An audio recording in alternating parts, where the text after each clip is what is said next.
Hello everyone, welcome back to another Archer video. Today we'll be going over the trade settings within ArcherBot. This is where you'll be able to change slippage, buy priority settings, quick buy settings, and is arguably the most important video in this series. To navigate to trade settings, all you have to do is click the settings tab and then the trade settings option, and you will be transported to this menu. And as you can see, there's already some quick definitions on a handful of these settings here at the top. So let's just focus on the actual inputs. First, under the buy section, you can see there is an auto buy amount off. This means there is an auto buy feature, but right now it is by default off so that you don't FOMO into something that you did not mean to. So to turn this setting on, all you have to do is click on the option. Then you will be asked to input a value for how much you want the auto buy to be.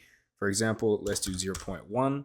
And then you get the confirmation that the auto buy amount has been set to 0.1 SOL. And then you also even see it in the updated settings menu. So let's see what this setting looks like in real time. I went ahead and grabbed the Fartcoin contract address, and all you have to do is paste it into the bot. As you see, an automatic 0.1 SOL buy goes in instantly on Fartcoin, no questions asked. Now this setting is really good for traders that just want to get in and out of projects with zero hesitation, zero due diligence. You get a contract address from your alpha group or friend, you put it in and just insta buy. But the downside of this feature is that you won't be able to custom buy. Like let's say you go into the buy option here, you posted a contract address, it will then do an automatic 0.1 buy because you have the auto buy feature on. So let's say you aren't a FOMO trader, you aren't just a all in, no questions asked type of person. You want to make sure that this setting is off. To turn it off, all you have to do is back to the trade settings tab, click on the amount again, and then click turn off. Then you will get the disabled confirmation message, and then you will also see the buy amount is set to off. Now, next on the list is the quick buy configuration. Now, this is different than the auto buy. When you click on the tab, you will be given a various amount of buy amounts, 0.1 SOL, 0.25, 0.5, and so on. This is the menu you will see whenever you input a contract address regularly. For example, I put in the Fartcoin contract address, and these are the exact same amounts you saw just now in the quick buy configuration, 0.1, 0.25, 0.5,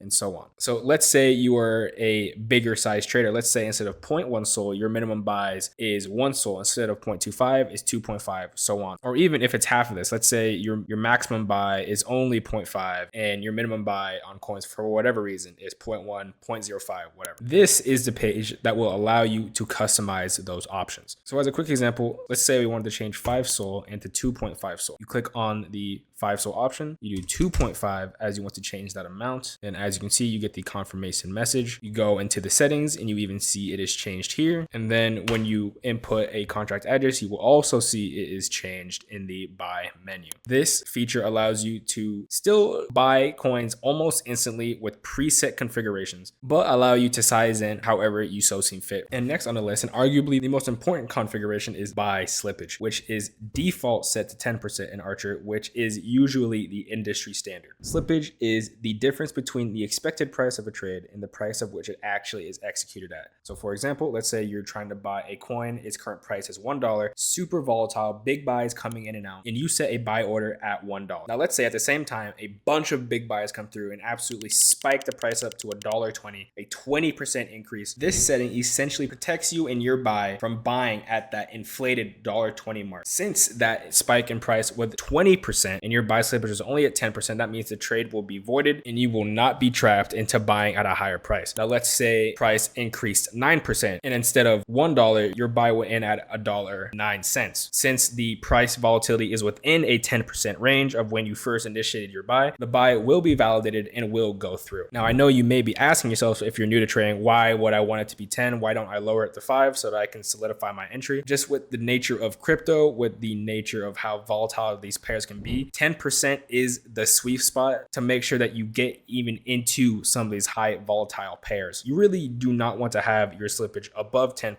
because that really is when you start bleeding liquidity without even realizing it. But let's say for whatever reason, you are a hyper gambler and you love trading those low float, super speculative pairs. All you have to do is click on the buy slippage option. It gives you a rundown of what buy slippage is and the importance of it. And let's say I wanted to make my slippage 15%. As you can see, you get the confirmation message, and then even the buy slippage update here in the menu. But as I said, you really don't want your slippage above 10% as the industry standard. So I'm gonna go back and set it back to 10. As you can see, instant confirmation. Next, we move on to the sell settings, which is very similar to the buy settings section, just for selling. Click on the quick sell configuration, and these are the default percent sell amounts that whenever you go to one of your positions to try and quick sell, these are the default amounts that you will be given for when you want to sell. 10%, 25. And just so you can see what it looks like in real time, we can head to our positions tab. We see our prior fart coin buy. We click. You enter into the position summary page, and then as you see here, you see the default buy amounts, which we covered earlier, and then the default sell amounts, which we just talked about. And also just to show you how it works really quick, let's say I wanted to completely sell off this position. All I have to do is sell 100%. An instant sell order goes through, super easy, super quick. And you even see it confirmed in the home page with the balance update. So much like the buy configuration settings, you can go here, click on any amount. Let's say you wanted to change 75 to 70. It will automatically be updated. And you can even double check here in this menu or in the buy and sell section. And then next is the sell slippage, which is much like the buy slippage, except for selling. So when you click into the sell slippage, it gives you another quick definition rundown. For this example, let's say the coin is still at $1. And then there's a lot of volatility, big sales coming in, it dumps down to 85 cents. When you tried to sell at $1 and you're like, wow, I just got gypped really hard. And then you see price continue to move up after people bought the dip. You're really sad, like, wow, I wanted to sell at $1. Now I sold at 15% lower. This setting will protect you from that scenario, which has happened to me and it's happened to many other traders and is very, very important for you to understand. And much like the buy slippage, 10% is the industry standard. It can easily be changed just by clicking on the option and inputting whatever slippage you want. And then last but not least is the gas setting. Now, gas isn't as big of a problem or prominent point of discussion on Solana as it is compared to Ethereum and so forth, just because how low the gas fees are. But just for a quick rundown, the JITO tip is essentially the tip that you're sending to validators to prioritize your transaction. Now, by default, we have this setting set to high, and you really don't have to change any of these two settings just because how easy it is to get in and out of positions on Solana compared to Ethereum. So this section does not really need much tampering at all. But let's say you wanted to maximize your position entry. All you have to do is come over to the tab, click, and as you can see, it transitioned from high to very high, and the same with gas, from high to very high on both of these,